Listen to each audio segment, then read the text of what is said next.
ሰላም ሰላም እንዴት ናችሁ? እንደምን ከረማችሁ? እኔ እግዚአብሔር ይመስገን በጣም ደህና ነኝ። እንኳን ለጥምቀተ ብርሃኑ በሰላም በጤና አደረሳችሁ። እንዴት ናችሁ? ደህና ናችሁ ወይ?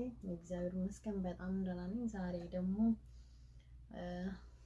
ወደዚህ መጥቻለሁ ወደ ሚዲያዬና በጣም ብዙ ደስ የሚያሰኝ ነገር ይዤ አልመጣሁኝም። ያው እንደምታውቁት ኢትዮጵያ ድባቧ መልካም አይደለም በአሁን ሰዓት።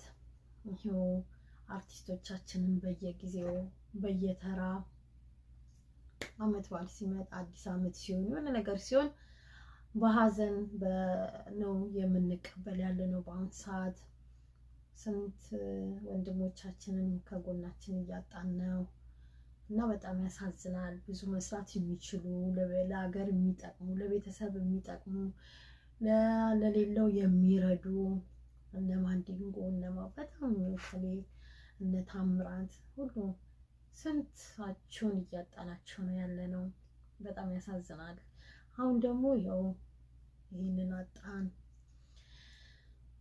ነፃነትን አጣነውና በቃ ላይክ አይዶኖ በጣም ነው ያዘንኩት። የእውነት እግዚአብሔር በሚያውቀው ልክ ከቤተሰብ አንድ እንደጎደላ ነው የተሰማኝ። በጣም የምወደው የማከብረው ደስ የሚለኝ አርቲስት ነውና የእውነት ሁሉ አልመሰለኝም። ዜናውን እንደዚህ እዚህ ቲክቶክ ላይ ምናምን ላይ ሳይ ያው ከዚህ በፊትም ተወርቶበት ስለነበረ አሁንም እንደልማዳቸው የሟርት መንፈስ እየጠሩበት ነው ብዬ ነበር ያሰብኩት።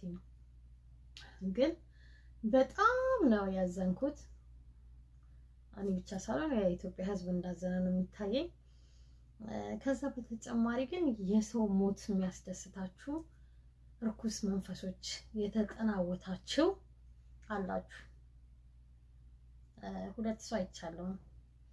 ይሄ እንዳልክ የሚባል ጎተራ ባለጌ ስነ ስርዓት ያጣ ካንዱ ዳንዱ ሃይማኖቱን እየተሸጋገረ ሰውና ሰውን የሚያጋጭ ባለጌ ስነ ስርዓት የሌለው ጋጦጥ። ማንንም ሰው በዚህ ምድር ላይ ማናችንም አንቀርም። ማንንም ሰው ሁላችንም ጊዜያችንንና ወረፋችንን ነው የምንጠብቀው። ስንጠራ እንሄዳለን እና ከዚች ላይ የሚቀር ሰው የለም። ምድር ላይ የሚኖር ሰው ማንም ሰው የለም። ሁሉም ጊዜ ያለው ሰዓቱን አናቆም። የምንጠራበትን ሰዓት አናቆም። ምክንያቱን አናቆም። እንዴት እንደምንሄድ አናቆም። እሱን ፈጣሪያችን ብቻ ነው የሚያውቀው። መድኃኒዓለም ብቻ ነው የሚያውቀው።